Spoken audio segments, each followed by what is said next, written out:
Bir gap aytaymi? Mashinam bor, zapravkam 0 yotibdi. Kommunalka, gaz, svetlarim hammasi o'chib yotibdi. Kreditdan, bankdan telefon qilishadi. Krediting to'ladi. MIBdan SMS kelib yotibdi. Qarzlaringiz MIBga oshib ketdi deb. Cho'ntakda bir tiyin pul yo'q. Eng achinarlisini aytaymi, lekin har kun ishlamizda.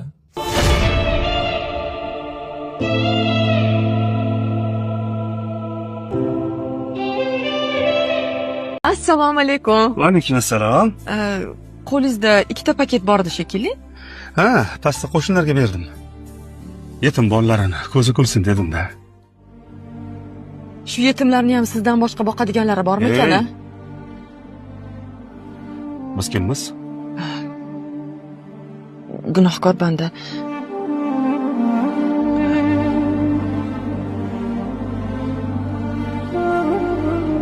Gaplarimni quloqlaringiz bilan emas, aqlingiz bilan eshiting.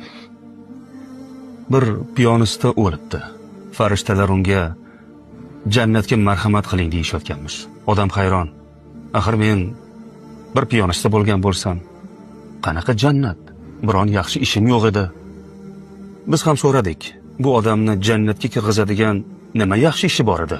Bizga aytildiki, bir kun rosa ichibsan. Oyoqda tura olmaydigan darajada mast ekansan va yiqilib tushibsan. Keyin hamma oyog'ing loy holatda zo'rg'a o'rningdan turibsan. Yolg'iz o'tirgan yetim bolaga ko'zing tushibdi. Uni boshini silab, yo'lingda davom etibsan. Odam yig'lab voribdi.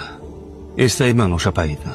Eslayman-da, lekin maqsadim bolaning boshini silash emas edi. Qo'limni loyini artish edi.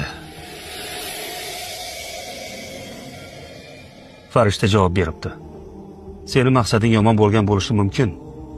Lekin sen o'zing istamagan holda Robbimni bir yetim bandasini ko'zini kulishiga sababchi bo'lding.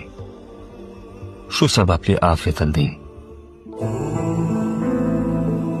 Shu sariyog'ni ham qo'shniga olib chiqib bersam maylimi? Nimaga? Yetimlarni ko'zini kuldirib jannatga kirgim kelyapti.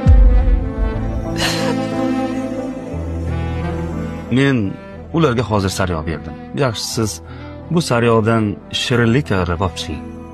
Rahmatini chegarasi yo'q bo'lgan Robbim bizlarni bir yetimni ko'zini kuldirganimiz uchun bo'lsa-da gunohlarimizni kechirsin.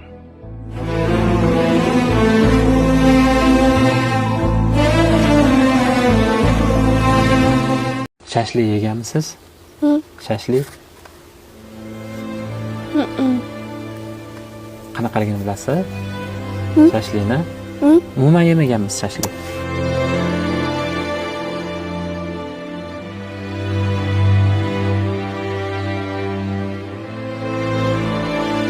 Qanaqa ovqatlar yeysizlar?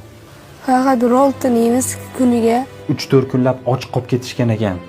Hattoki shu do'konlarga borib so'rashganda odamlar shu darajada bo'lib ketibdiki, yordam ham bermaganda. Сейчас qornimiz och qoldi. O'sha payt qarasa taglab qo'ygan ekan, o'sha yarimtasini yedik. Keyin yeyim kelmadi. Kuchga berdilar.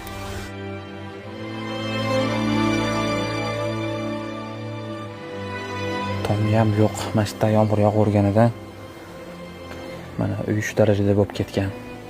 Uyinglar qanaqa bo'lishini orzu qilasiz? Chiroyli bo'lishni, svet bo'lishini, hamma narsa bo'lishini xohlayman. Ko'zinglarni ochaveringlar.